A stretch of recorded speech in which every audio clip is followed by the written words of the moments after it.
Welcome to Familiar Territory, an anime podcast hosted by two white dudes who've been friends for over 15 years. Here we talk about the history and influence of anime, as well as review anime new and old. So grab your talking cap and transform into some comfy clothes as we step into a familiar territory. My name is Grant. And I'm Brantley. Heads up, spoilers on the way. Check the description, see if you're safe to listen. Hey Brantley, I need to thank you for something. Okay, what's that? Thank you for listening to my song and watching all of Symphogear twice now.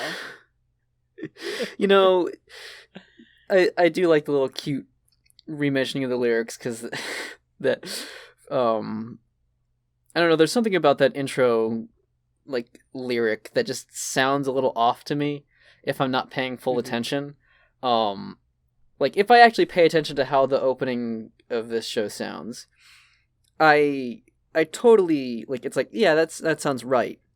But if I'm zoned out even a little, it sounds like the note's wrong. I think that's this entire show. Yeah? We watched, I should say rewatched, Symphogear, Season 1. Don't forget of Meteor falling. You can fill me in on that. I don't remember all that shit. I don't remember all that shit either.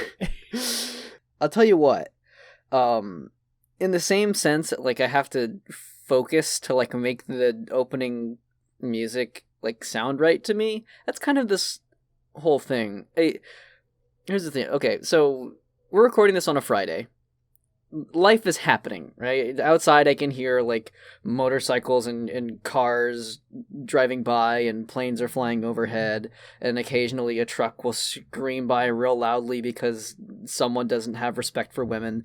But, you know, like, I'm in the world right now, and it's real, and I'm awake, and if someone were to ask me in this living moment, Brantley, have you seen Symphogear? I might just accidentally on impulse say, no. It's just, there's something oddly forgettable and extremely memorable about Symphogear, and I don't get it yet. So we're gonna have to work that out. Hell yeah. Grant, what is Symphogear? Symphogear is a magical girl anime that was created in 2012 by a couple people. So it was the main director, episode director, storyboard, and key animation is Tatsufumi Itoo. Other things that he's worked on: Sailor Moon, Bomberman, the anime, Okay. Card Captor Sakura, but only one episode. All right. His big things that he did is Ku Tui Uma Kara Kitoku. Don't know what that is. He was one of the key animators for Cowboy Bebop. All right. He was one of the key animators for Digimon Adventure the movie. Wow. He's been in a lot. I think this is his only directing job. Mm-hmm. This is the only time he's ever directed a full series. But he was the animation director of, like, a couple of shows. So, you know, he has something. Mm-hmm. He's in the biz. He's done the business. This is a man who works in the anime industry, which we're recently discovering is not everybody who works in the anime industry. That's true. He's done a lot of key animations for Ojimaro Doremi. Yay! Like this dude, he was the storyboard for 5 episodes of Princess Tutu. Mm-hmm. So like he's big, not like big. He's not like, oh, big, gonna make people be like, you wouldn't look him up. Just put the time in. He was the episode director for episode 3 of Zombieland Saga and the storyboard for episode 3 and episode 7. Mm-hmm. So, like, you know what? He's done a lot. And for some reason, he decided to create Symphogear with Futoshi Oizaki, who is the assistant animation director, and the script was Afukumi Kaneko, who is basically only done Symphogear. He is Kaneko is the original creator and series production director of Symphogear. Mm-hmm. And this is an original one. It is. It is originally this, and that's all it is. So the crew for this show is pretty good. The show is a magical girl series that was created by the animation studio was Statelight and Encourage Films. Satellite. Satellite. My bad. You're good. And it basically is just it's a singing show. Every single fight has a song. So the big draw for this show is that for the transformations to happen, the characters have to sing. So the characters sing throughout their entire fight. And that's sort of their shtick. Also, this show's very gay. Extremely. Like, extremely gay. And that's not to be like a, hey, it's... This is not a middle school lunch table insult. Yeah, like the two main characters, well, two of the main characters have, like, a very... gals being pals relationship, where they're not explicitly... They're not explicitly, like, dating, but they sleep in the same bed, they hold hands, they constantly talk about how they want to be with each other forever. And this is only in the first season. From what I remember watching the rest of it, I've only seen up to season 3, the show gets progressively more gay and more outwardly gay, which is good. And I actually think that's one of the big selling points of this show. That being said, boy, show's kind of choppy. That's a good way to put it. So yeah, what do you want to talk about specifically about this show? I feel like going episode by episode might not be the best because this show is just kind of whack. Yeah. How about a plot synopsis? Sure. So you got Hibiki. Let me get those characters up so I remember. Tachibana. I know all the characters. I just want to know all of them. So Hibiki Tachibana and her gal pal Miku, Kohinata, we're supposed to go to Tsubasa Kazunari's concert, and her girlfriend Kanade Amao, they are part of a idol group, and they go there, and Miku couldn't make it. Aw, but don't worry, Hibiki's gonna have a great time. Just kidding, it is attacked by a monsters called the Noise, and if you get touched by the Noise, you turn into dust and die. And a bunch of people die. And then Hibiki is caught in the middle of this. And Tsubasa and Kanade are superheroes. They are magical girls that can sing and fight using their Symphogears. During this fight, a part of Kanade's Symphogear embeds itself into Hibiki's heart, causing her to spill her blood all over the place. Embed is a euphemism for that. What? She gets stabbed, dude.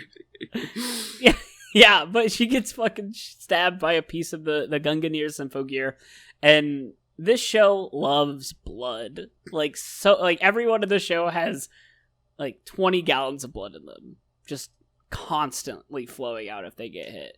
And so Kanade kills herself by singing what they call the climax song to kill all the noise, and 2 years go by, and Hibiki now has control of the Gunganir Symphogear, meaning that she fights with Tsubasa, and they kind of hate each other for like 4 or 5 episodes, and they become friends, and they meet another girl with a Symphogear named Chris Yukini, and she's a villain who's being tortured by the main villain, and then she becomes a good guy, and they have the 3 Symphogears, and then they fight the main villain, whose name is Fine, and they crash the moon into Earth, or they try to crash the moon into Earth, because Fine wanted to build the Tower of Babylon so she could talk to, I think, God?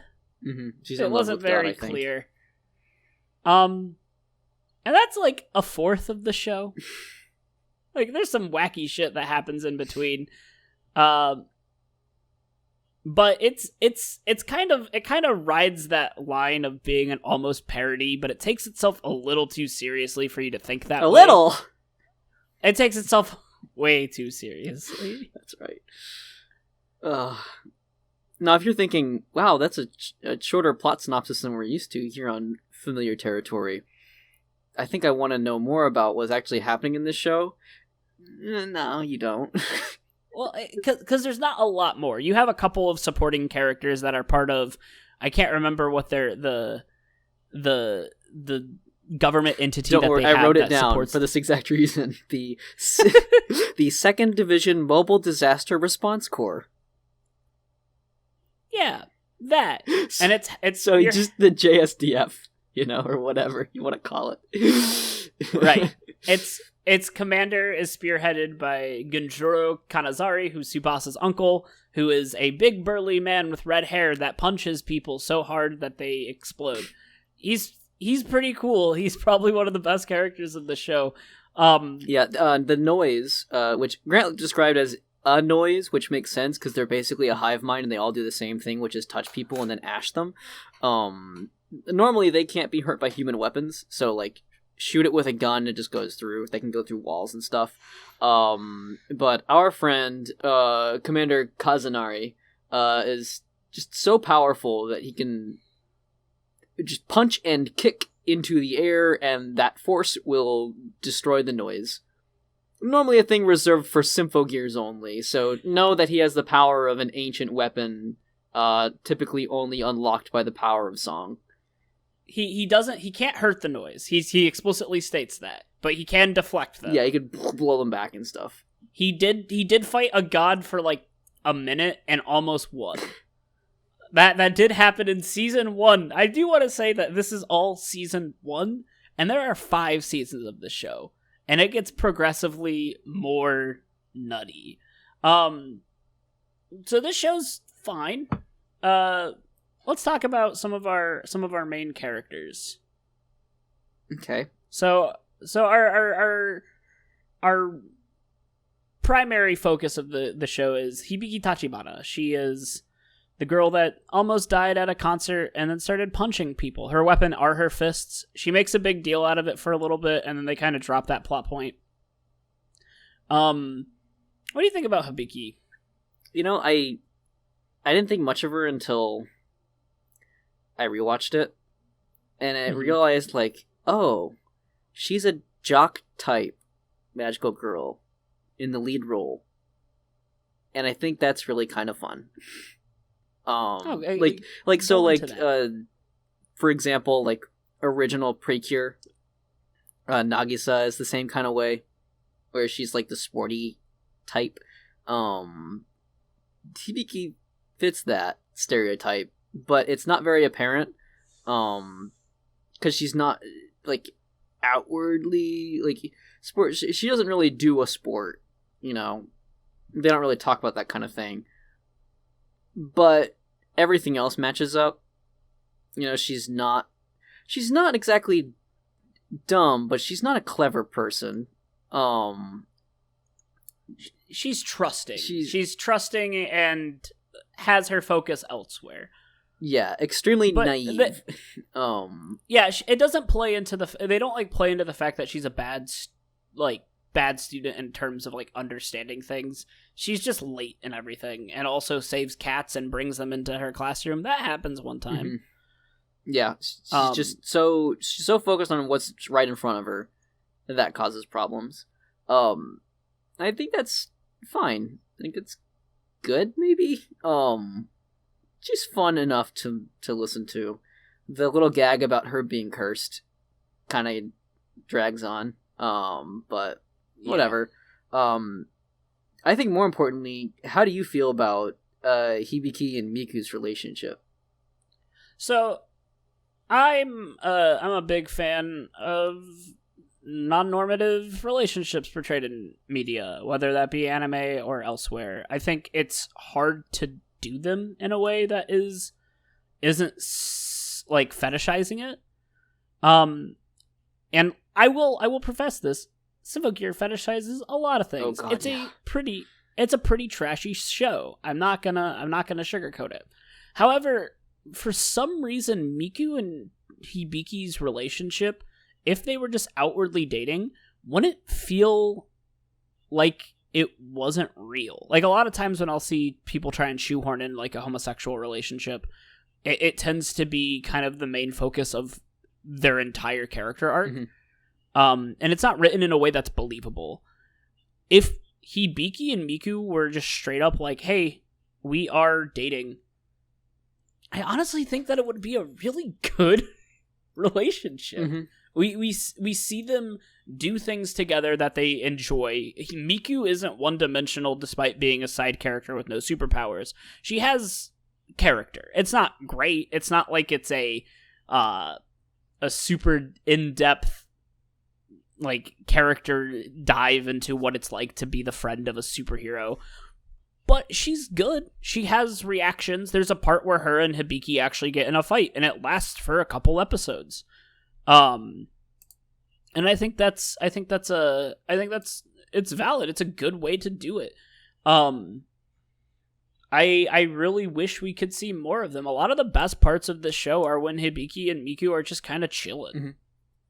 Mm-hmm. There's a couple times where they have like a fairly decent talk. It's a lot of platitudes. It's a lot of like, oh, I'm so stupid. And then Miku will tell Hibiki that she's great and you need to look into yourself.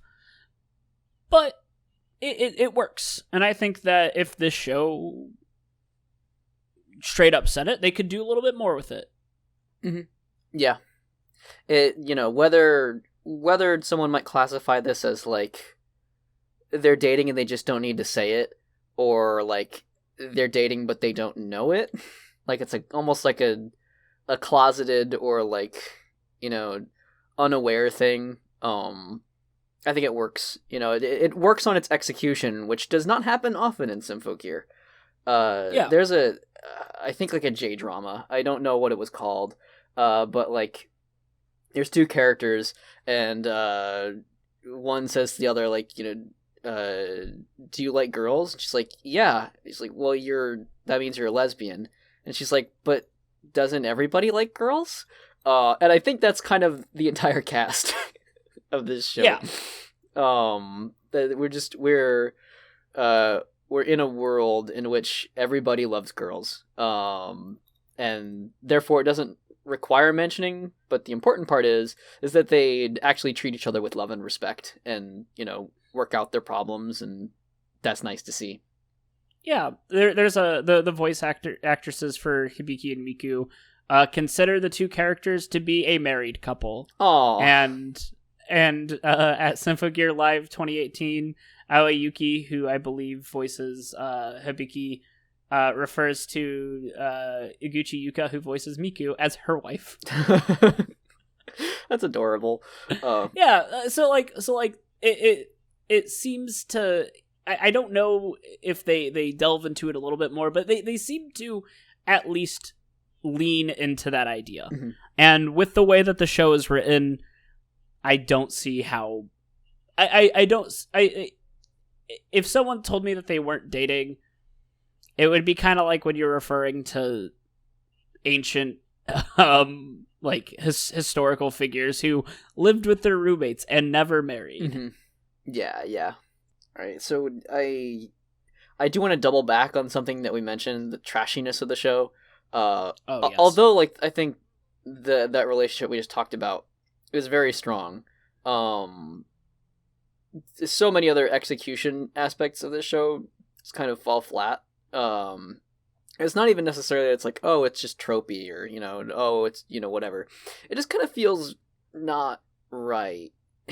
It doesn't sit well with me. For like a multitude of reasons. I think maybe we can unpack this and then talk about the rest of the characters. I think that's a good idea. What I want to lead off with is just that this show does have like egregious fan service. Horrible fan service. Just it's right up in your face. And they like it's like they'll often just like put something right up in front of the camera. These are teenage characters, mostly who are like undergoing like the fan service stuff. There's one adult character, Dr. Ryoko Sakurai, who also has fan service stuff going on, but like her stuff's awful too. But the teenage characters still get like a brunt of it. So it's like poor costume decisions where like and both the fan servicey way and just trash fashion. Oh god, we'll get there. Yeah. Just things like, overly tight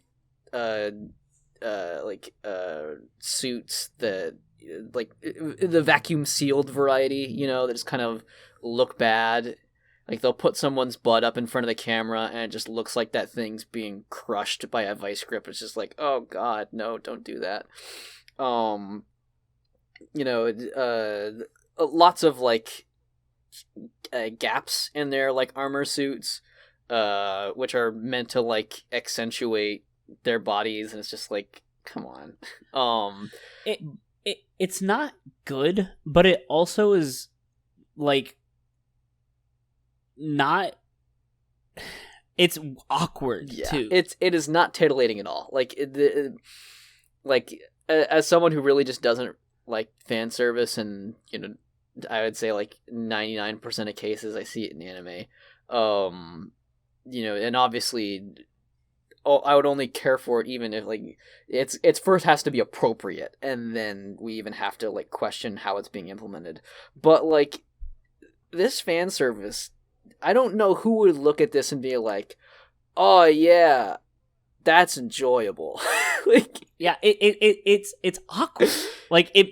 This show is. I told Brantley and a few other people we were watching with that this show's embarrassing. Yeah, there are moments in this show where you just have to kind of swallow your pride and be like, "Yep, that's what's happening." Mm-hmm. And it makes the show worse. It really does. I think that this is probably my favorite show to discuss the idea of how doing terrible fan service can make a show bad. I think the show would be infinitely more enjoyable if their outfits looked better, if there was no blatant fan service. The show would probably be a 7 or an 8 for me. Mm-hmm. But I can't, in good taste, give it that because it's not good enough to carry itself past the trashiness. Mm-hmm. Yeah. And I think plenty of that has to do with just again, the blatant shot composition that they're doing it on, the really awful fashion design of the show. Grant and I are not into fashion, but there's just something primally incorrect about the things they're making these characters wear. I will say that I do have some knowledge of fashion and fashion design. There's some. I had some. I was with a person while they designed an entire collection of outfits, so I understand what goes into thinking about fashion design, and no one thought about the fashion design in Symphogear. Mm-hmm. Yeah, so let me speak for myself. I don't know anything formally about fashion besides that hoodies are comfortable, and looking at this show makes me question how this happened. I'm convinced that of all the things they really cared about in this show, fashion was not, or the fan service and the fashion was not one of them. The intersection of that, I almost am convinced that they didn't want to put fan service in this show, but knew well, it's an original property, we need to sell, we need to give figures and idle stuff. So here's an interesting thing about this show. The one of the producers of the show is the Good Smile Company, and the Good Smile Company produces a lot. Oh, they're figures, right? They are Merch company? Figmas, and they're the Nindroids, right? They make tons of figures. And to be fair, they have produced things like Little Witch Academia, or they've done High Score Girl, and they've done Berserk, the terrible CGI anime. Ooh. Oh no, they did the movie in 2012. They've done Black Rock Shooter 2, which is a very much a figure bait merch driven, right? Property. Right. But they also did Lula, Space Patrol Luluco. Mm-hmm. But they also did Nekopara. Yeah. So it seems that Good Smile is kind of always just kind of button in. I think they see character designs first. They produced Milky Homes. Now that's a long range connection we just made there. But I think that they look at characters and ask, can we merchandise this? And if they do, they'll produce it. Because they don't produce a ton, right? Yeah. Like they produce a lot, but a lot less than you'd think. So I think that's kind of their shtick. So I can definitely see them looking at Symphogear and seeing the character designs and being like, yes, we need to sell these characters. And I think you're right. I think that kind of would force the hand to do some pretty terrible fan service. Like make that chest bounce so we can sell a figure of it. But like I'm convinced of that strictly because everything else in this show has almost like too much care in it, whether or not it actually contributes to the show. There's so much like melodrama and like technical details and lore in the show that I instantly forget the moment I stop watching it. And yet it's there, and they spend a lot of time on it. Like, Grant, if you had to like quantify it, how much of this show is filler? Like percentage wise? Honestly, not a lot. Like maybe like 15%, maybe 10%. Right. Because even in times where the characters are going off to go sing karaoke, it's character building. It's developing the relationship. It's allowing characters to kind of explore spaces they haven't done. And they don't even do that often. I think it happens maybe once. Like when the characters are there's a time where Tsubasa's in the hospital and Hibiki is sitting outside her room and she talks to one of the side characters who I do want to talk about the side characters in a little bit.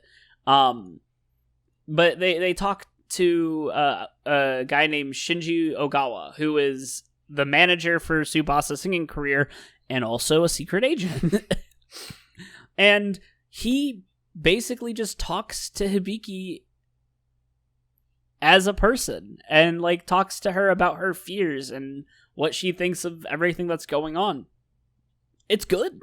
It's not deep and super meaningful, but one of the things that this show doesn't do is it never has older characters like harass or hit on any of the girls. Except for Fine, aka Ryoko. Yeah, but she does that's that. her whole evil stick.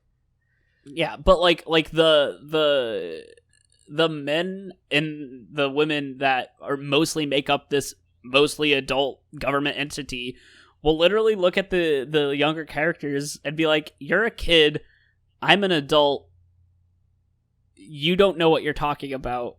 Let's talk about it." And it works. There's a part where Chris is freaking out because Fine killed a bunch of people, and Genjoro, the commander, comes in, and she's like, "What do you know about it? Why are you doing this?" And he turns to her, and he's like, "It's my job to do this, so I'm going to do it." And that's it. It's good. Yeah. It's once again not great, but it's good enough that you can see that there's a lot of care put into these side characters. Yeah, I weirdly respect this show. I don't know why I don't know that I care about it, but I care about the fact that the creators cared so much. Because they did. Like, this stuff doesn't get put into production just for padding. Like, maybe a little bit, but like, it all ends up leading back to its core themes. Almost like too much at some point where they're just like hammering it in. Yeah. And I guess that says something, you know? It's interesting. Perhaps we should... Here's the thing, because I do want to talk about like sort of more the conflicting aspects that appear when they care too much for these little plot details and technicalities. And then like it just ends up leaving this array of like potholes, basically. Things that they're like lampshading left and right, but they're not actually addressing them. But it might be best if we just talk about the characters individually, and then as we go, I can bring them up. So, Do you have any other thoughts about Hibiki before I talk about sort of the contradictions with her and how they deal with this? I think she has the best Symphogear outfit, and it's still pretty terrible. Yeah. Just throwing it out there. She's got cool boots. They do some cool stuff with her, how she punches. Like, they'll give her springs that she can, like, use to change her momentum. Like, that's fun. The way that she fights is fun, and she's actually one of the reasons that I started watching this show in the first place. Mm-hmm. So, hats off to Hibiki for having some fun animations and punching people. Yeah. Yeah, I agree. So, sorry, I just looked at my notes and realized that I had an autocorrect. Kanade turned into Kansas. I was like, what the fuck? What does that mean? What? Like, I was typing up some notes for myself. I tried to type out Kanade, but it turned into Kansas instead. I thought your note said Kanade turns into Kansas. Okay, so we should probably talk about Tsubasa. We should, but I do want to mention really quickly that, like, Hibiki has a whole, like, subplot about her using the Gungnir passed on to her, and, like, the like violent weapon energy within it tries to, like, beast mode her. Like, she goes, like, what Grant and I can only describe as Kingdom Hearts, like, anti-form. Because it's just what it looks like. She just goes shadowy and she gets, like, the red eyes. And I guess you could also say she turns into, like, a Precure monster. Like, that they also kind of do that there. Like, just, like, shadow thing with, like, red eyes. I think it's weird that Hibiki's the one who gets that, but I also think it's the only choice that makes any sense. Mm-hmm. Because, like, she's, like, the most optimistic, like, impenetrably faithful and loyal character out of everyone. So it's weird that she's the one who then, like ends up going, like, corrupted, you know, in certain moments when she's using her gear. But I also can't fault the show for that design decision, because Hibiki is also the only one I'd ever believe would, like, reject that corruption too.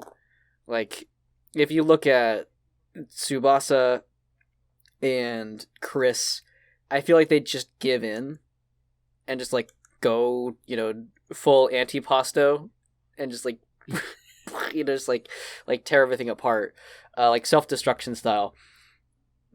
So it does make sense. Like, yeah, Hibiki has to be the one to do it, to have that, like, that B plot, because she's the only one who could ever come back from it. But it's weird that she gets there in the first place. I think Symphogear is just riddled with stuff like this, where it's like there's design decisions that go against each other, but there is a thread of it that at least suggests it's fine. We'll run with it, you know? And It's one of the reasons why I think that them caring so much is a good and bad thing. So let's talk about the other characters, and then along the way I can bring up what else I find sort of added like odds with them. So you mentioned Tsubasa. Let's talk about her. So I think the problem that Tsubasa has as a character is that she doesn't crash enough motorcycles into things. Yeah, it's true. The number of motorcycles she crashes into things is greater than 0, but less than 10. I think that's a little disappointing. So, well, as of season 1, I know she crashes a lot more motorcycles later. Oh, good. So Tsubasa's character she's kind of the mentor serious character. And I don't think Kanade, who is her partner before Hibiki, really has much to talk about, so we'll kind of rope her into this. Because they were the first Symphogear users. They were formed to fight evil and sing. Tsubasa's main character trait is that she's sad that her friend died, up until she becomes friends with Hibiki. And honestly, she's very boring for a lot of the show. She has one good moment near the end, and she does some cool shit in between. I think that they kind of lean too heavily on the survivor's guilt, and I understand that that's a very easy trope to do, and also can make some compelling stories. It's just that when you're not watching her for most of it, it does become kind of shallow. Mm-hmm. Yeah. Her brooding scenes kind of just drag a little bit, because you can write the scene for yourself in your head at some point. You know, you know, the imagery of whether she's going to like pound a wall or like, you know, close her fist tightly and, you know, whatever it is, that might vary, but ultimately it comes to the same head of like, Kanade's gone and we're not good enough to replace her, which is also kind of incorrect, but anyway, that's what she thinks, right? That's what she's perceiving. And I can empathize with that, but it is repetitive. And this is fiction, right? So therefore, like, although I would never expect someone in real life to overcome grief so quickly, we have 12 episodes, 13 episodes. 13. And like, to be fair, you can still have the grief be a part of her character. It's just she needs more than that. She needs a hobby. And she's shown to be good at making motorcycles. Like, she works on it. And she does a lot of fun stuff when she's not worried about her dead singing partner. And the problem is that we don't see a lot of her partner. We see Kanade in like a couple flashbacks and at the beginning, but there's such little to tie us to the emotional stakes that Tsubasa has with Kanade that it becomes really, really shallow. Mm-hmm. Yeah. Ultimately, it just kind of,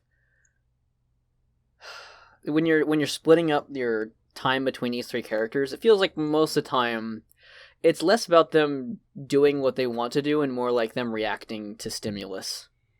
Mm-hmm. You know, it's not about what Hibiki's gonna go do. It's that she was gonna go on a date with Miku to see, like, you know, shooting stars, but now she got dragged into work.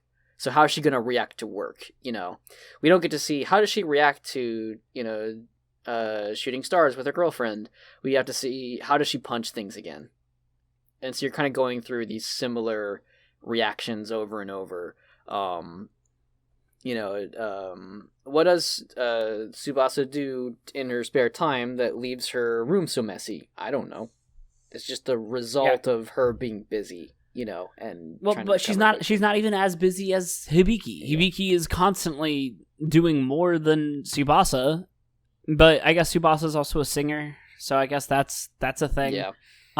There's kind of a B plot about Tsubasa not wanting to sing after Kanade dies because she doesn't feel that like music is a thing for her anymore. And so at the end, she sings one more concert, and she's like, "Yeah, I like to sing." And your 3D CGI models flipping glow sticks made me realize how much I love to sing.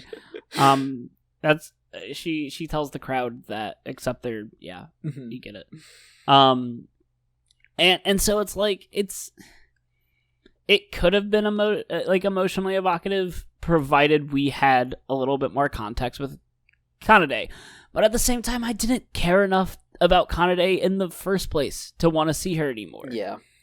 I think ultimately when she's saying, like, thank you to the crowd, but this show has shown that it has no respect for crowds whatsoever after it, like, ashed about 1,000 people in the very first episode. Like, for Tsubasa, it makes sense that she'd get all teary-eyed thinking, like, gee whiz, this is an entire, like, you know, like, a nuke's worth of people, like a whole plot nuke's worth of people who are here for me when they could definitely die at any moment. So I very much appreciate this, but we as an audience are thinking like, okay, I get it.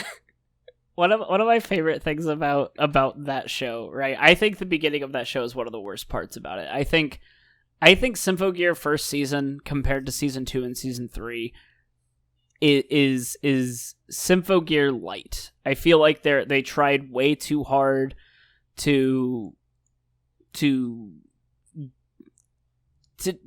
tried way too hard to make it emotionally evocative.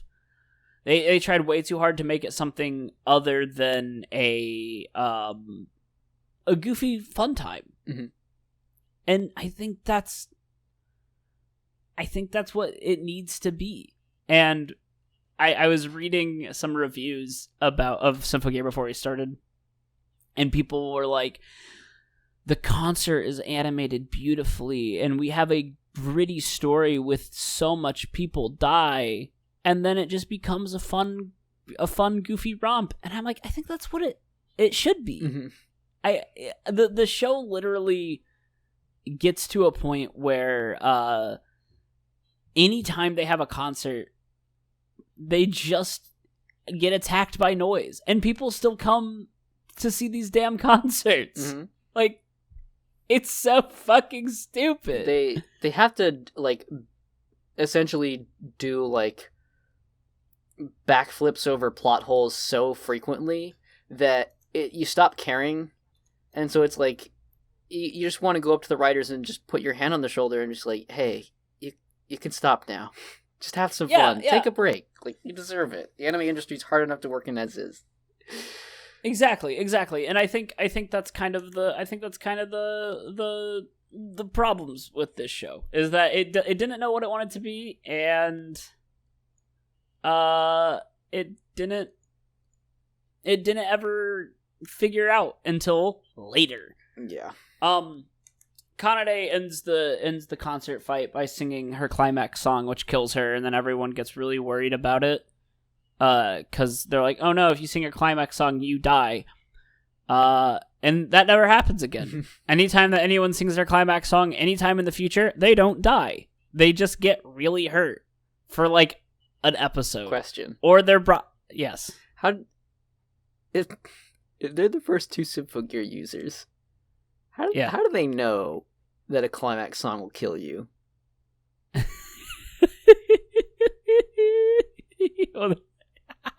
I guess they might have been I guess it could have been written about. Like, they knew they react to, like, vibrations and stuff. So I guess it had to be historically documented, but they are ancient relics, so that's fair. Mm-hmm.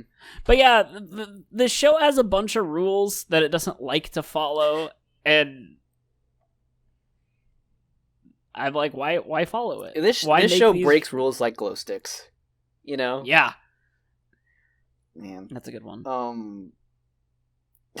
So when it comes to Tsubasa, like, I think she's important to be there. She's an important foil, but I wish she was more interesting. In terms of... And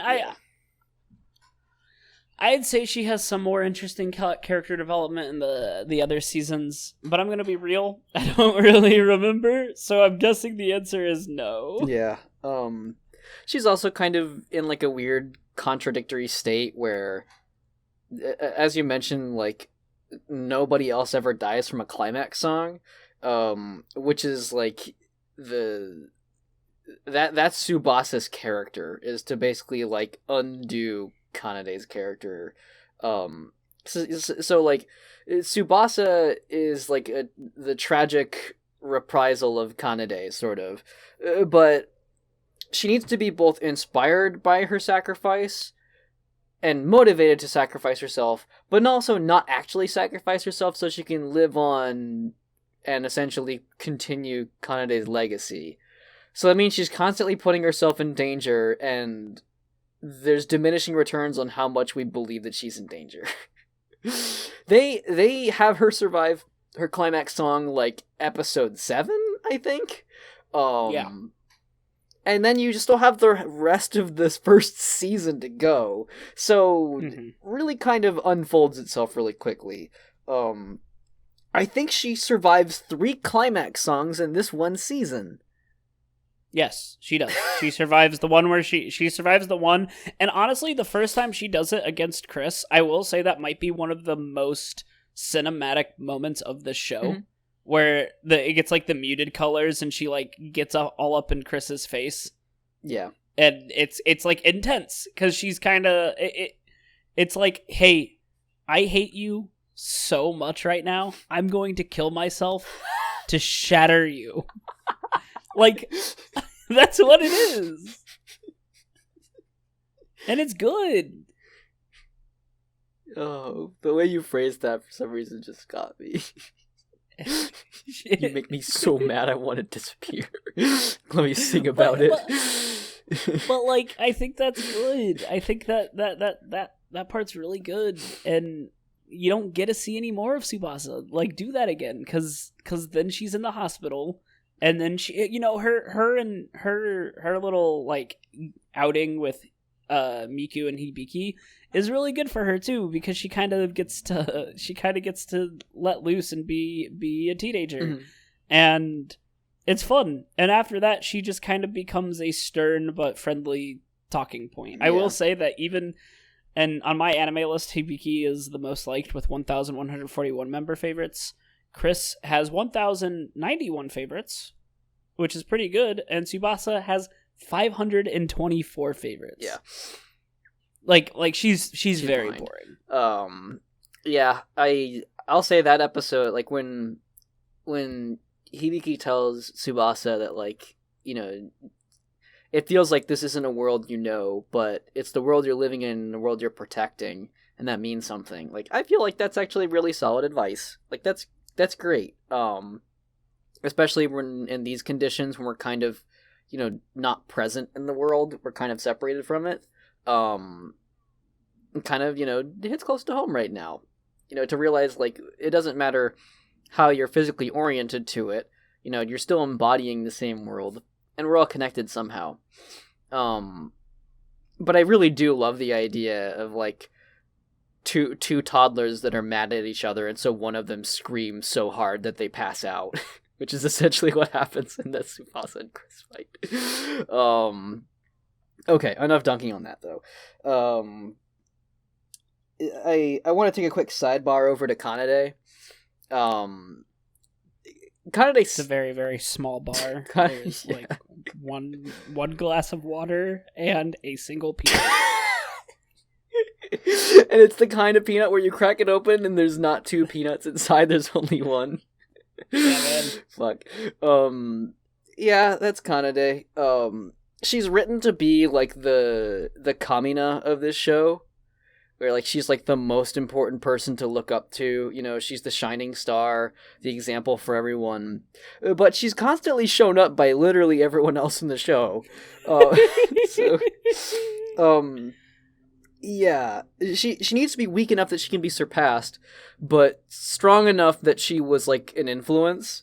But the resultant execution is that she just gets stomped on as things go along. It kind of sucks because you can't have her be in too many episodes because there's only 13. Yeah.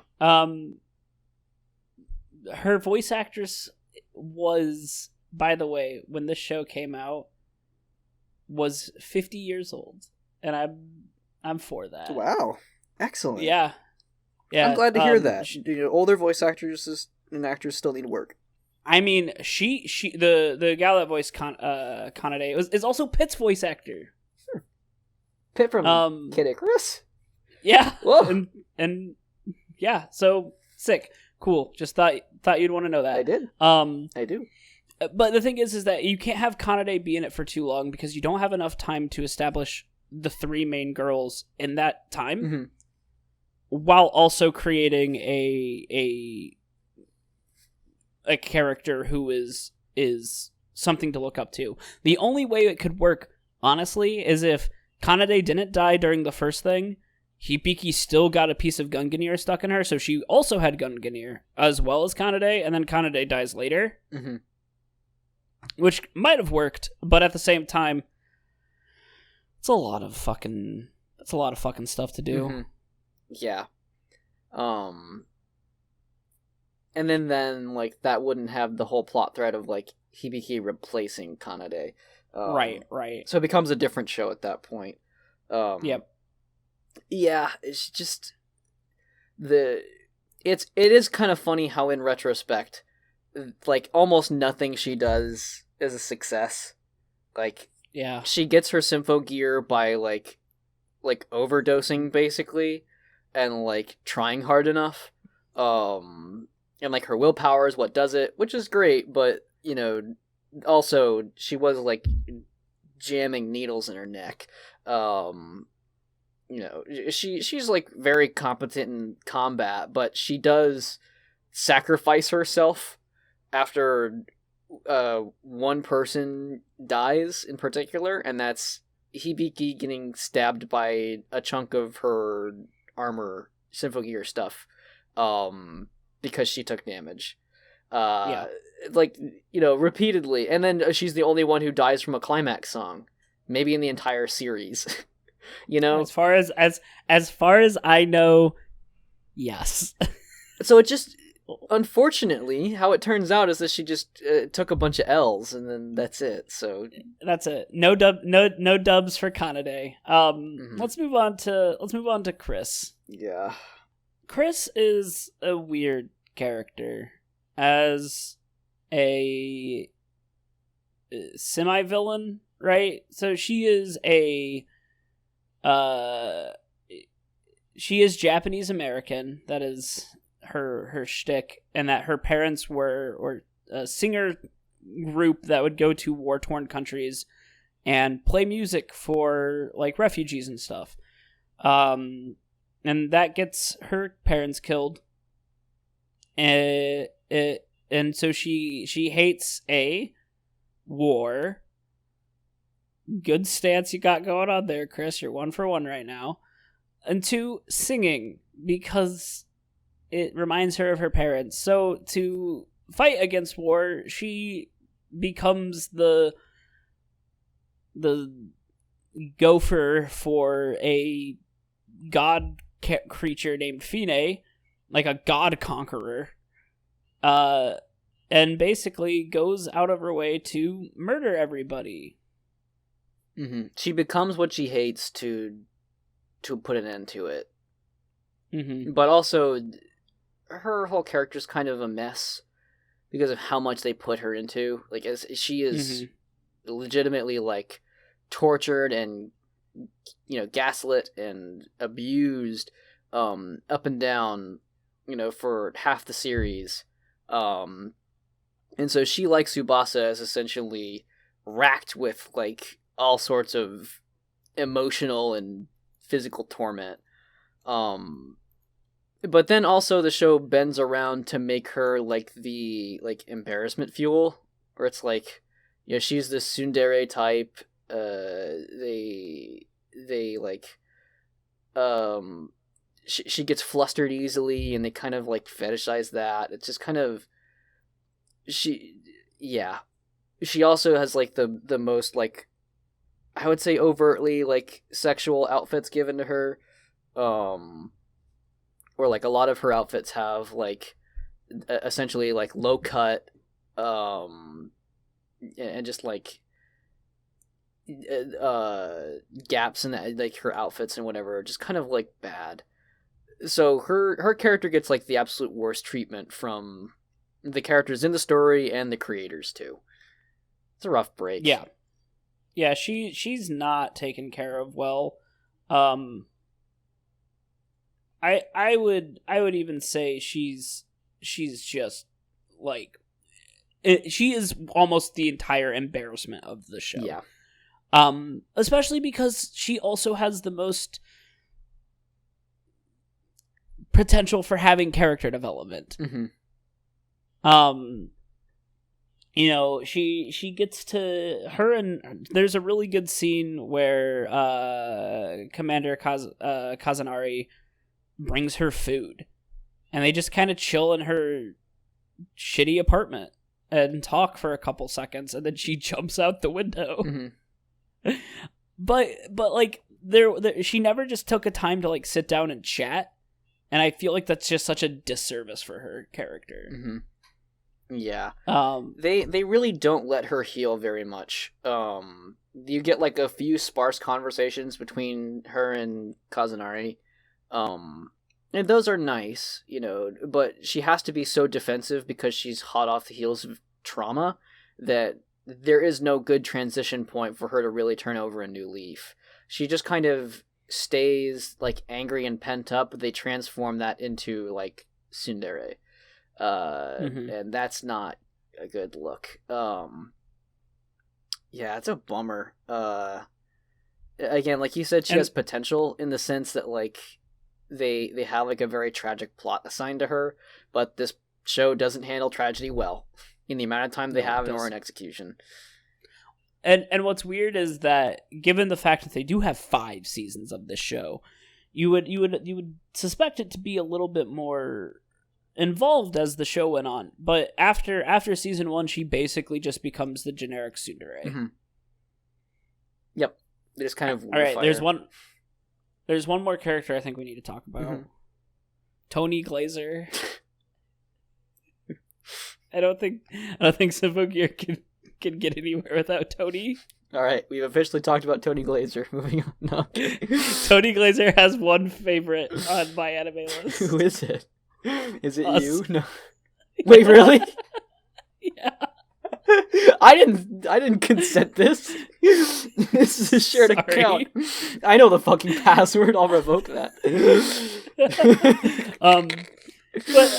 But the show does its side characters pretty well. I think that they're sometimes more interesting than the main characters because one, they're all adults, and they're dealing with a lot of whack shit. We forgot about Hibiki's friends at school. Do it. Talk about him.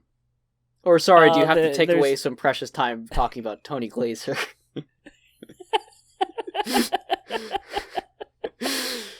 I know it's a hard choice to make, but I think you really should pick one or the other.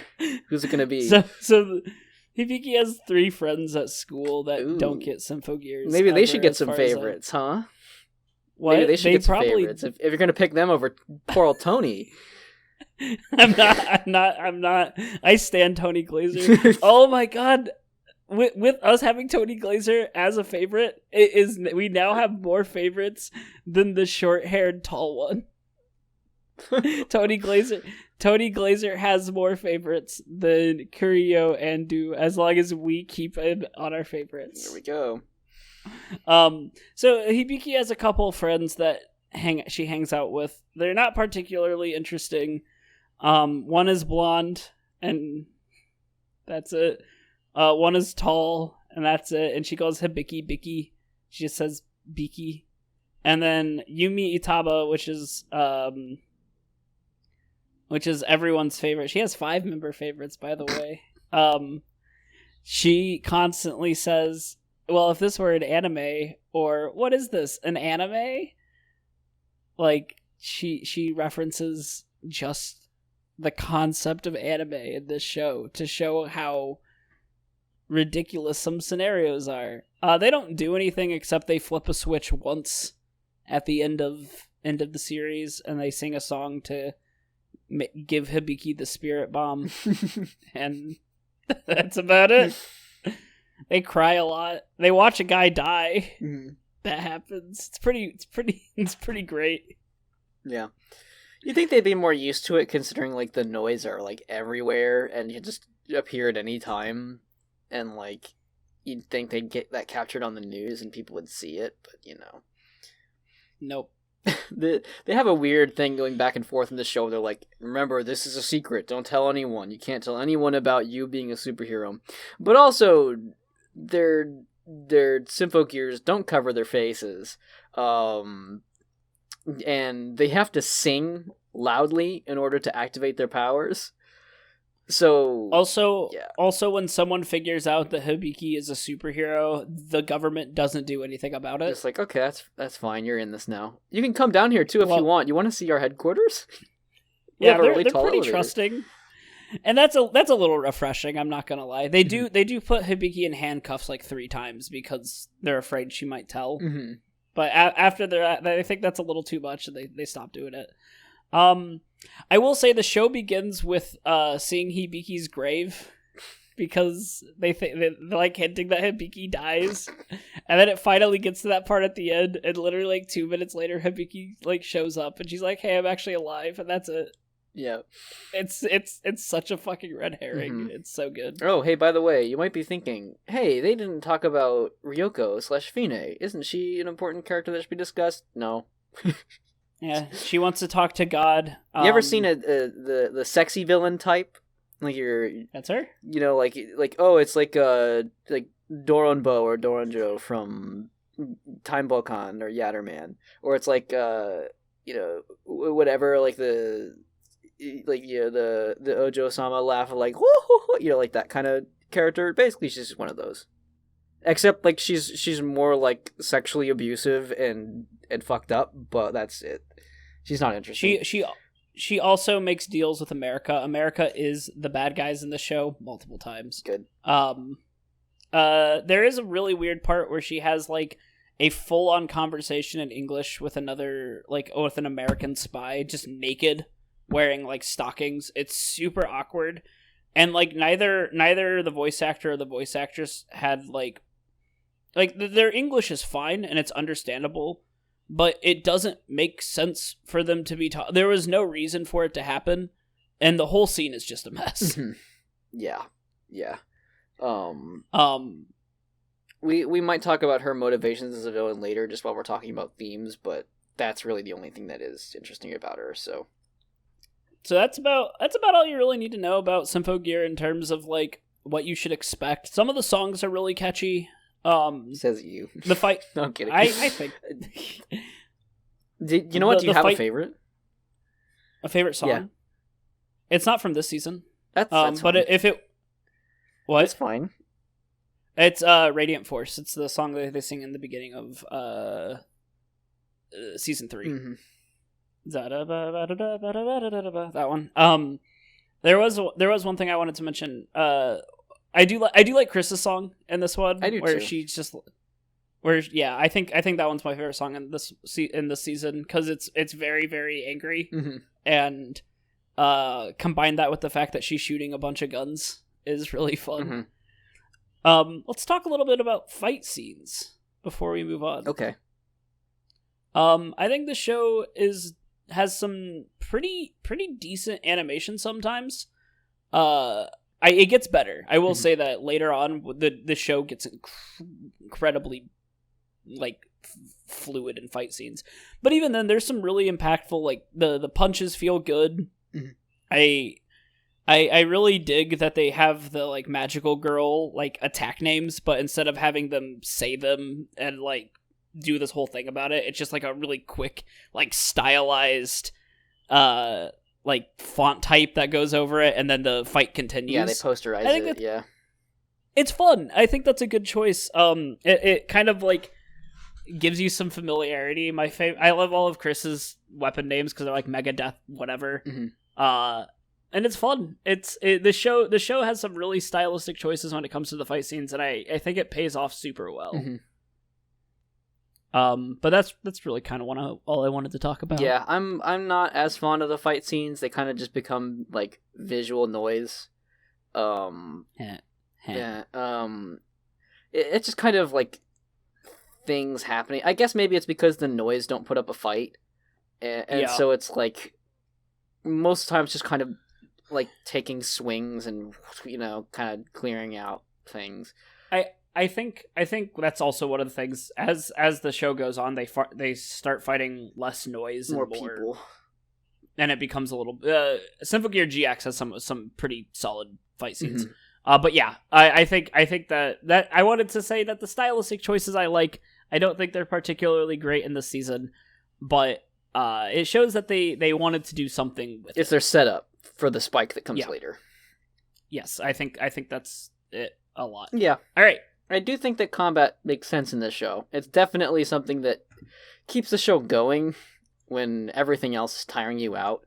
The show is kind of exhausting for me. It's like draining, but the combat's a good shakeup. I want to like one last time diverge. Do you want to talk about the like sort of what makes a bad costume design in a Magical Girls show?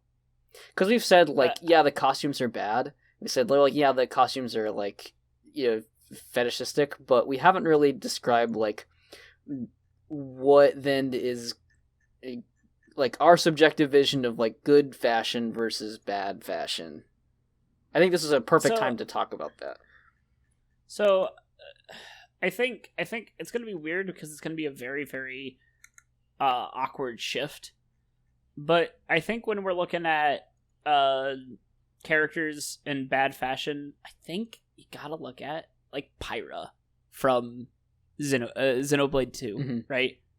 And I think that they have the same thing. So, like, I don't think Hibiki's outfit is necessarily terrible in terms of her transformation scene. She has shorts. She looks like she's wearing kind of like a sporty outfit, right? Yeah. But the fact that she has like in her like her ass and her like her butt and shit, it's like hella defined, and like even though she's wearing shorts, it specifically cuts off in different patterns where it's supposed to be kind of like you're getting full like cheek. trying to yeah, and it's like, why would you do that, right? Or the fact that like Tsubasa doesn't have pants and neither does Chris. And this is all tied to the fact that their outfits are super skin tight. And you compare it to things like Madoka, right? Where you have different outfits per character. None of them are sexualized. And they all kind of tie into what that character does. And in this show they don't. Like Tsubasa has like blades on her legs, and Hibiki has the little like spring things in her boots. But like other than that, the designs are just there to show off the character's body. And I think that's really bad. And there's a couple tweaks you could do with the outfit to make it look good. I like their headpieces. I think they look stupid, but I think they visually make sense because they're always like Hibiki looks like she has headphones on, and I think that looks good. I like her boots that she has in it. I like the color scheme. I like her gauntlets. But I just the way that they have the pattern on the outfits are terrible. And I think the pattern is where it almost always becomes an issue. Yeah. It's just like there's elements they're not going well together. They don't fit well in the type of show that this is. Like this is a show where like skin contact is essentially what kills people. And yet they don't have armor on their whole bodies, and that seems kind of odd then.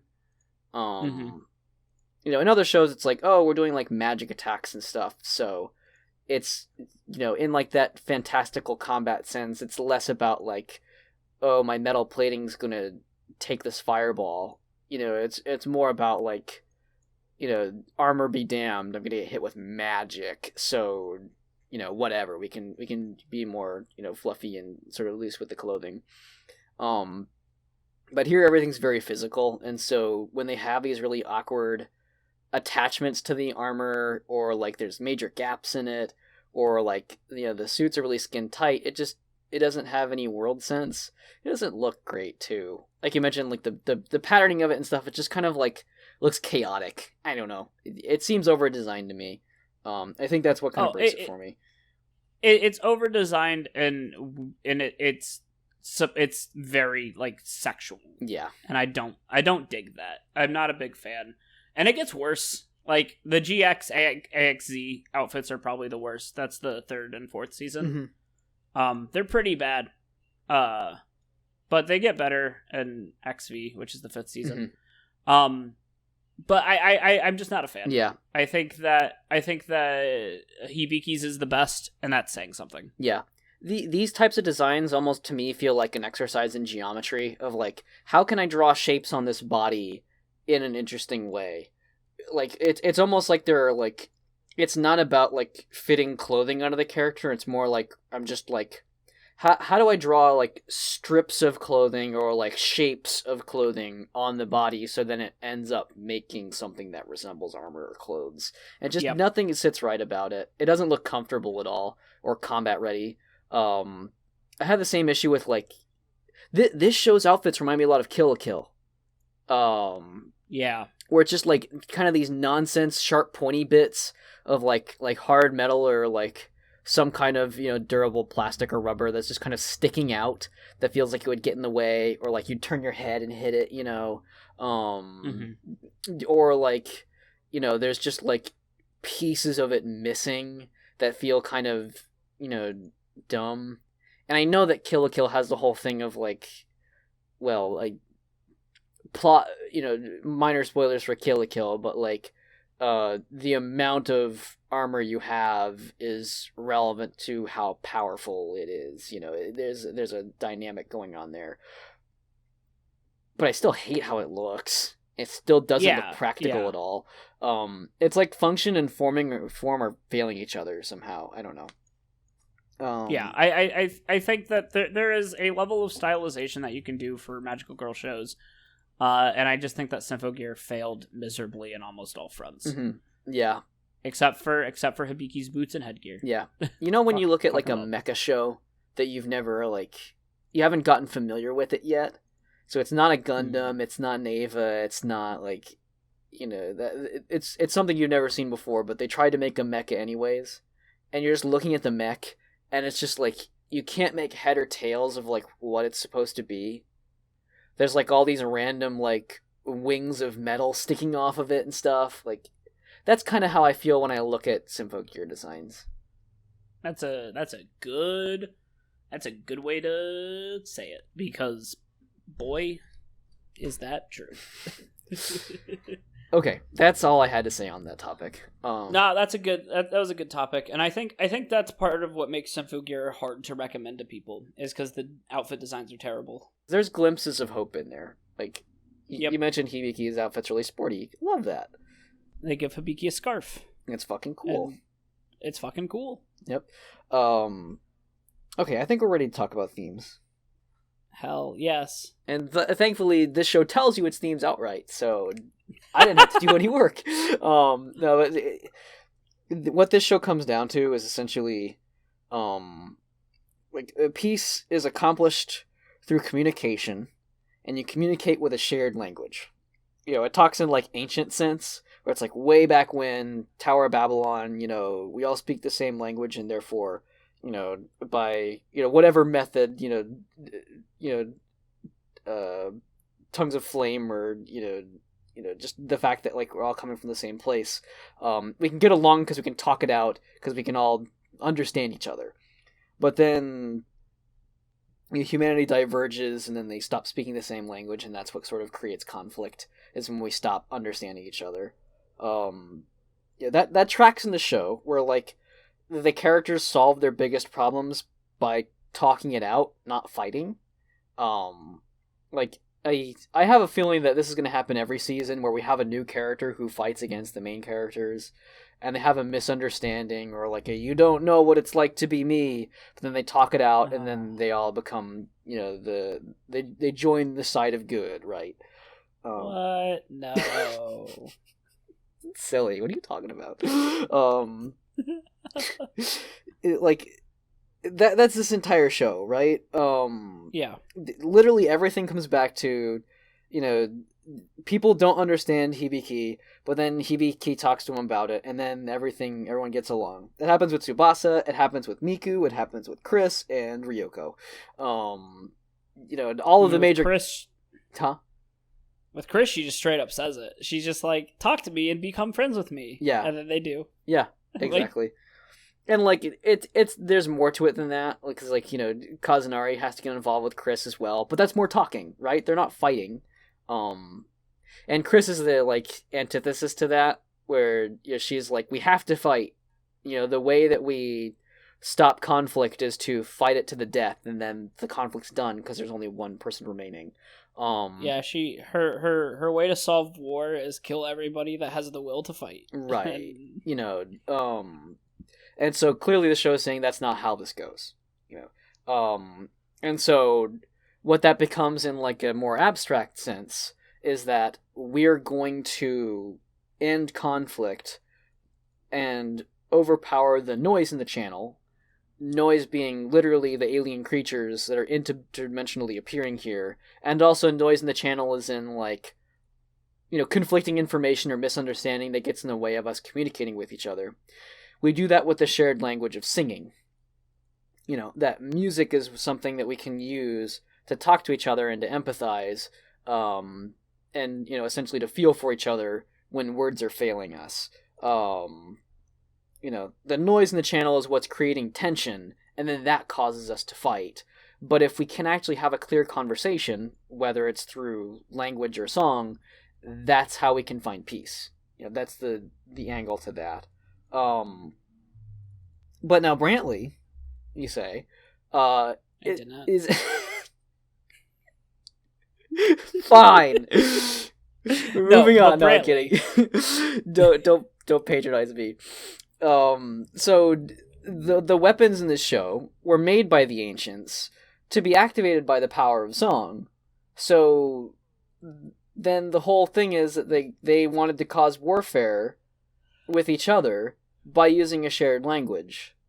So doesn't that, like, conflict with the theme entirely? Like, at that point, they're using the shared language to kill each other. Right? Yes. Yes. Well, I mean, the relics were kind of also created to, Fine explains that, there's always going to be conflict with certain people, and 90% of the time it was caused by me. Yeah, but it's like, they do this whole setup of like, well, it's still a weapon, language and song, your communication, you can create noise in a channel, and you can, essentially propagate warfare if you choose. Great, but whatever. You just forgive and forget. And that's the other theme of this show. It's just whatever.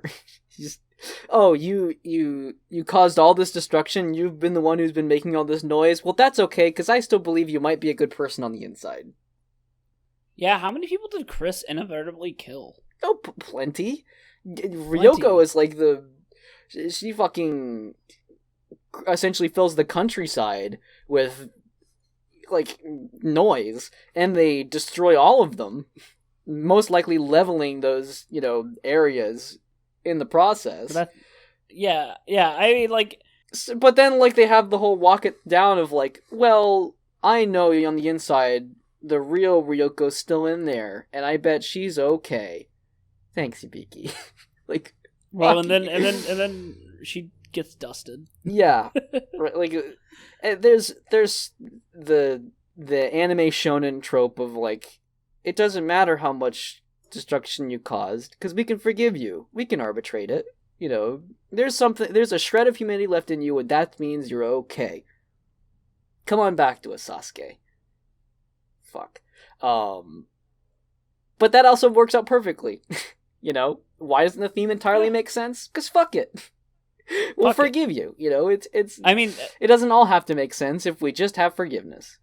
The one shred of just, like, perfect fuck it attitude that this show has is when what's his name again? Kazunari? Kazunari is fighting Fine, who is wearing, like, Daradil, which is a completed, like, Symphogear, yeah. and is a god herself, just, like, naturally, and he is beating the shit out of her, like, just straight up kicking her ass, giving her no room to, like, fight back, and she asks, how are you this strong? And he just says, eat, watch a movie, sleep. That's all anyone needs to do. Yep. And it's so good. But yeah, that's kind of like that's the good part of Symphogear. Work hard to make peace, but if you can't, fuck it. You'll forgive each other eventually. Yep. It'll be okay. I'm a big fan of that. Someday you'll forget about Kanade, and that'll be a better time. God. So I kind of want to explain the story of how I got into Symphogear real quick. Do it. Lay it on me. It's not very long. So it was my sophomore year of college. My roommate at the time showed me, like, a list of anime that he found, and he mentioned Symphogear. Now, he doesn't have any memory of this happening, but I'm almost positive he did. And a couple weeks later, I was like, oh, I'll watch it. And so I boot up an episode, and I watched the first 5 minutes of season 3. Because I didn't know it was season 3. Yeah. And I realized it was season 3, and I'm like, oh, fuck, I need to get to that. I need to see how that happens. And so I watched all of Symphogear in, like, 2 weeks. because that's the thing, right? Like, when anyone ever asks me to show them Symphogear, I show them the first 5 minutes of season 3. Mm-hmm. Because, one, the plot at that point is barely relevant. Mm-hmm. 2, it's hype as shit and goofy. It's the best that Symphogear has to offer. Mm-hmm. And I'm like, that's Symphogear. You have to reach that point, though. But that is what you get, is just some of the most fun, goofy action sequences in anime. Yeah. So if you stood to enjoy any of this first season, or if any of this sounds fun to you, then hey, either skip to season 3, or make your way there, and you'll probably have a good time. Season 2 is significantly better than season 1 too. Mm-hmm. I would say that season 1 is such a weak, because like the budget's not there. There's some obvious like choppy animation scenes.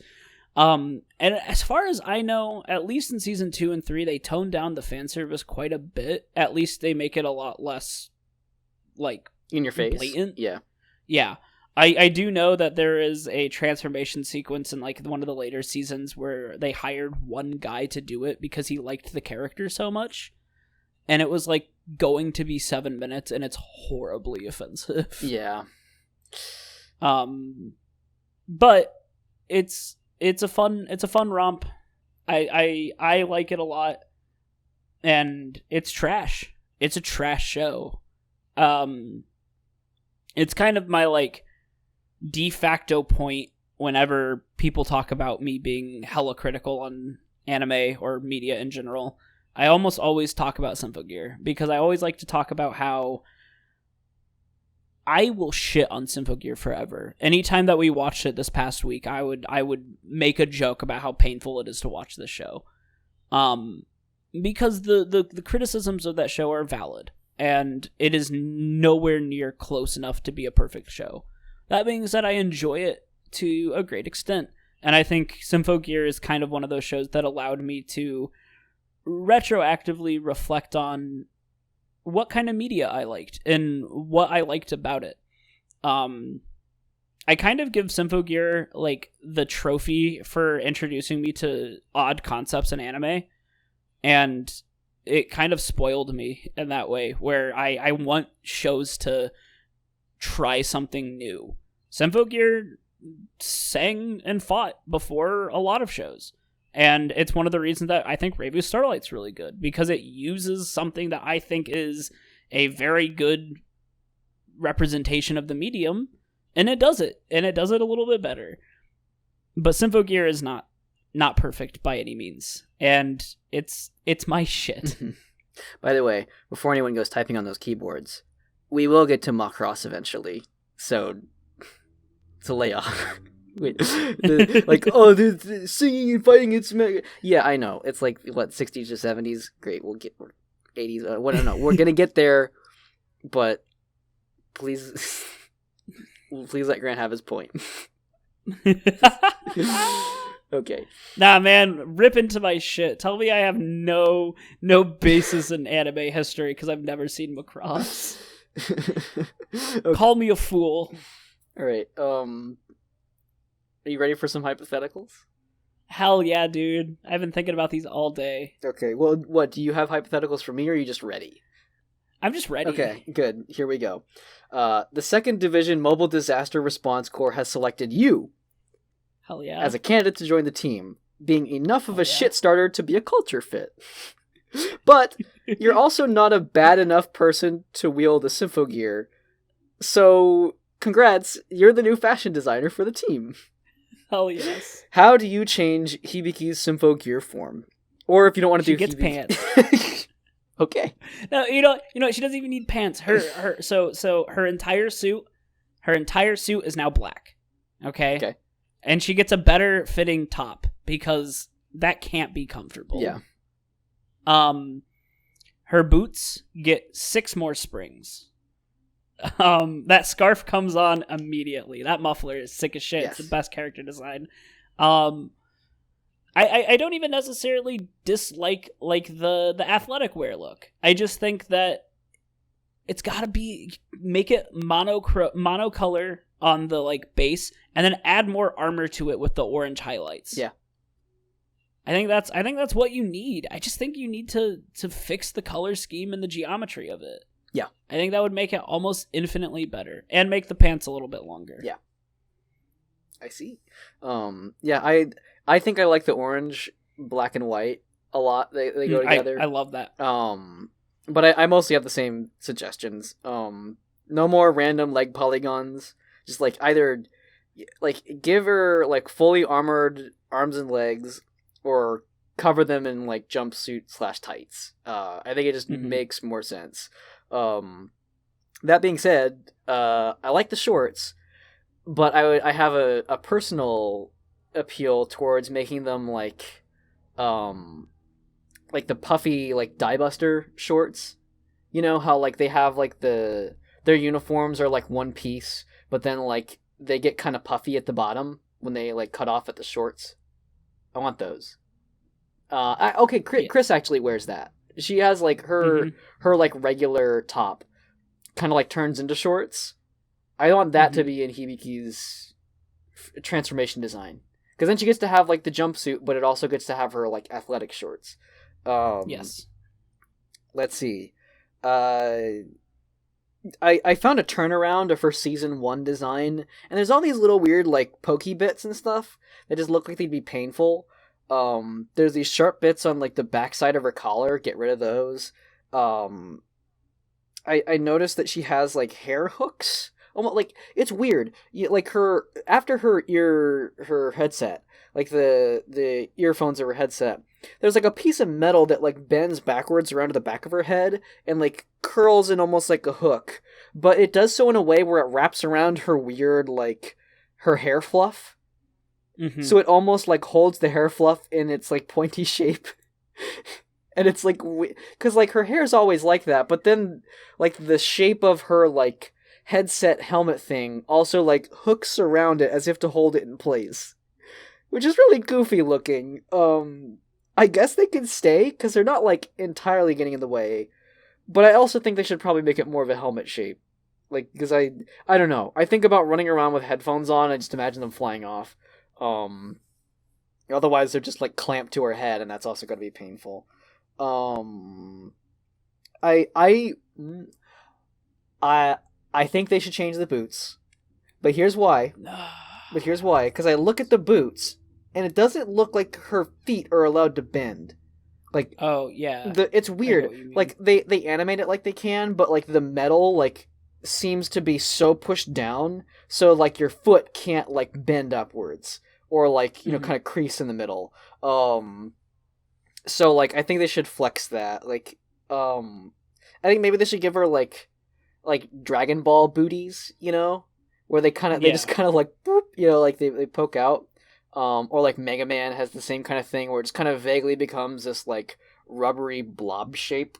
That could work. Or like some portal spring suspension boots. That'd be cool too, because she basically already has those, but just you only get to see them part of the time. And then totally agreed. Keep the muffler on all the time. Needs to have a big scarf. That scarf's so good, dude. It's so good. I have a soft spot for like Strider, and like just like big like big muffler scarves that like cover the face. Just look really comfy. So I think she should have that. Yeah, I'm glad that we've had this productive discussion on how to fix everything. I've actually been thinking a lot about fashion design for characters because of like D&D and like world building stuff. Yeah. I've been doing a lot of research in like Western like fashion, and God, is it hard. Fashion design is miserable in terms of trying to find something that is both aesthetically pleasing and also practical. Yeah. Because there is you don't want a Symphogear where the outfits look terrible, and but you also don't want to make them boring and just generic. Yeah, shout outs to the first episode of season 2 where Chris is wearing like a spaghetti top over a hoodie. That's just some peak design. It's so bad. What other hypotheticals do you have for just me? one more. In a moment of mild desperation, you sing your climax song.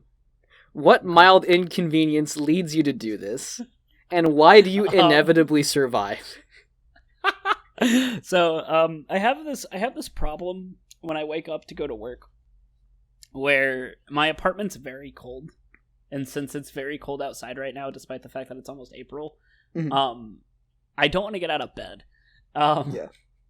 And my heater doesn't work because my apartment has stopped providing us, because I have a radiator, so like they have to, the apartment complex itself has to be giving out heat for it to work.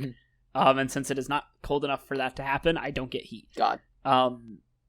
It's not terrible because I normally like it being cold anyway, but when it's 7 a.m. getting up in the morning, I hate getting out of bed and walking to my shower, and then I hate getting out of the shower. So my climax song, I would sing it, and by the way, it would be Thanks for the Memories by Fall Out Boy. Didn't ask, but okay, this did improve the whole situation. I know you didn't ask. And I would destroy my car so that I could text my boss and say, hey, my car has exploded. I cannot come to work. Also, I am currently dying. And then one of the friendly homeless folk that lived near my apartment would inevitably get me to a hospital, and they would give me some child's aspirin. I would be all right.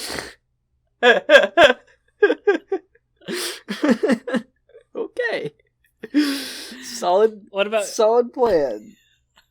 What about you? What is your mild inconvenience? Also, what is your climax song? I think I kind of have one that I want to give to you. You do that. Start that, because I don't have one in mind to start. Bullshit Blazing from Smell of the Game. That is Guilty Gear. That is a good one. That's a really good one. You know what I would... A different Guilty Gear song that I think I like even more than that one is Wanna Be Crazy. I actually would... When I was trying to finish my thesis, I had just, like... Essentially, I felt, like, emotionally incapacitated. Like, I just kind of felt like a hollow shell walking around and typing letters. And so, in order to keep me going, I would just max volume blast Guilty Gear vocal tracks into my brain. And Wanna Be Crazy was the one that really stuck with me. It is exactly what you think it is.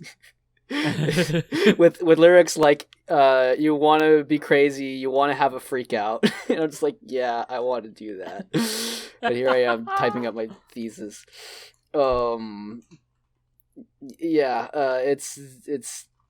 It's so butt rock. But yeah, butt rock would definitely be it. Hell yeah.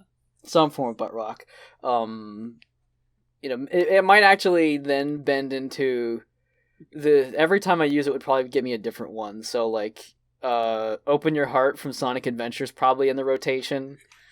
That one's a good screamer. All right. But the reason why I would use it is because I need to get through Symphogear. And I'm just I'm spacing out. It's like I need pain to keep me awake. So I sing my climax song in my head. Reason being is because I need to see seasons 2 through 5. So I'll sing my climax song and put myself through an excruciating amount of pain in order to wake me up so I can finish season 1 and therefore watch more Symphogear. Hell yes. Symphogear is a torture loop that I'm very much willing to go through. I'm stoked. I'm stoked for this 5-part review of Symphogear. It's gonna be our longest running show that we end up watching, isn't it? It is. Because I love it and it's fun. If we finish watching this before Utena, that's gonna be fucking hilarious. Oh, we absolutely will. That's it. All right. Well, do you have anything else to say about the masterpiece that is Symphogear? No, I'm out of song to sing. Yeah. I will say that on our my anime list, I did give it a 6. Because 6 is according to my anime list fine. And I think that's fitting because of Fide. Also Yuki Yuna is a 5, and I do not think that Symphogear is as bad as Yuki Yuna. That's fair. I was gonna like rescind that to be like, hold on, didn't we both have a talk about how Symphogear deserves a 5 before? But when you put it up against Yuki Yuna for our stuff on Familiar Territory, yes, that makes sense. Well, thank you for listening to us talk about Symphogear for almost an hour and 45 minutes. Hey, Grant. If you enjoy... Yeah. What are we doing next? Oh, so I believe that by the time we do our next recording, we will be finishing our Wonder Egg review. And then, after that, because we have finished quite a bit of anime, we will finish quite a bit of anime. After we do our Wonder Egg review, we will move on to the other best anime of the season, X-Arm. So get on that. If you liked what you heard, you can subscribe, comment. You could also visit us on Twitter at FamiTerrets2, where you get to see me post pictures of Tony Glazer, and various clips from X-Arm as we watch them. You can also check out our My Anime list, and that will allow you to kind of get a rundown of what we think about most of the shows we've watched. I still think if this is the first time you've seen this, and you've watched most of the shows we've covered, go watch our tier list video. I think our tier list video is a good kind of rundown of what we've done the past year. We are coming up on the 1-year anniversary of Familiar Territory here in a couple months, so we're gonna have to figure out what we're gonna do for that. Mm-hmm. So thank you for joining us. Like, comment, subscribe, or not. We are not a super powerful commander of a government group that brings you food in your shitty apartment.